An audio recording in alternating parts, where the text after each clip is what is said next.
मैं ये पूछना चाहता हूँ मिस्टर फादर से, चर्च का फादर से मैं पूछना चाहता हूँ कि जीसस क्राइस्ट का ग्रंथ का नाम बताओ। इसमें कोई ग्रंथ करके नहीं है भैया। हाँ, क्या है? द गॉस्पेल ऑफ जॉन्स, वो सब क्या चीज है? बाइबल क्या चीज है? धार्मिक ग्रंथ है। ये कहाँ से मैन्युफैक्चर हुआ है? जस्ट टेल मी, कहाँ से मैन्युफैक्चर हुआ है? Of course it was not printed in India. Bharatvarsh में ये पैदा हुआ ही नहीं था। विदेशी क्रिश्चियन लोगों का, विदेशी भाषाओं का बाइबल हमारे इंडिया में क्या रहेगा? नहीं, हमारा क्या है? चारों वेद है। इस व्यक्ति को तो आप पहचान ही गए होंगे, जो पिछले साल क्रिसमस के मौके पर चर्च के पादरी से बदतमीजी कर रहा था। यही नहीं, इसका एक और वीडियो देखिए। इंग्लिश में पीडोफेलिक बोला जाता है।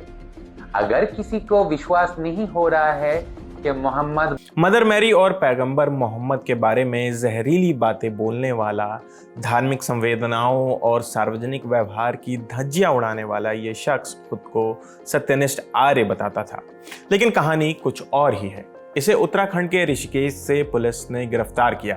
जैसा कि हमने आपको बताया, वो सत्यनिष्ठ आर्य की पहचान के साथ रह रहा था, लेकिन असलियत कुछ और ही निकली। पुलिस की पूछताछ में सामने आया कि उसका असली नाम सनीउर रहमान है और ये बांग्लादेश के फरीदपुर का रहने वाला है।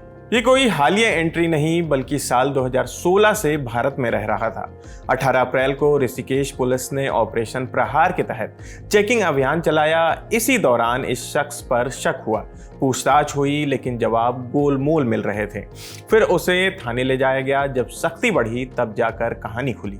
पूछताछ में पता चला कि वो गिरफ्तारी से एक दिन पहले ही लक्ष्मण झूला आया था। इससे पहले वो पश्चिम बंगाल, दिल्ली और गाजियाबाद सहित कई जगहों पर रह रहा था। खबरों के मुताबिक सनीउर रहमान नेपाल के रास्ते भारत में घुसा था। उसके पास से बांग्लादेशी पासपोर्ट भी मिला, जिसकी वैधता 2018 में ही खत्म हो चुकी थी।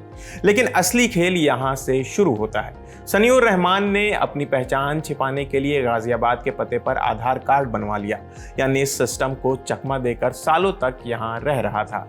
इतना ही नहीं, वो यूपीआई के तहत चंदा भी जुटा रहा था और सोशल मीडिया वहाँ भी काफ़ी एक्टिव था। सत्यनिष्ठ आर्य के नाम से वो वीडियो डालता था, जो वायरल भी खूब होते थे। पहचान बदलने के बाद वो हिंदू संगठनों के कार्यक्रमों में भी शामिल होने लगा और इतना ही नहीं, मुस्लिम और ईसाई धर्म पर आपत्तिजनक टिप्पणियां भी करता रहा।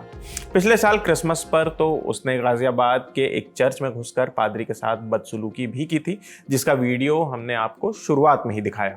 दैनिक भास्कर की रिपोर्ट के मुताबिक पुलिस ने उसे फर्जी दस्तावेज बनाकर भारत में अवैध तरीके से रहने और पहचान छिपाने के आरोप में गिरफ्तार किया। उसके खिलाफ कोतवाली लक्ष्मण झूला में बीएनएस की धारा 318(4), 319(2), 338, 336(3), 340(2) और अप्रवासन एवं विदेशी अधिनियम 2025 की धारा 321 के तहत मामला दर्ज किया गया है। पुलिस और अन्य जांच एजेंसियां आरोपी के बारे में फिलहाल और जानकारी जुटा रही हैं। तो फिलहाल इस खबर में इतना ही। आपकी इस खबर पर क्या राय है, हमें कमेंट करके ज़रूर बताएं। मेरा नाम आसिफ असरार है। देखते रहिए दी ललन टॉप। शुक्रिया।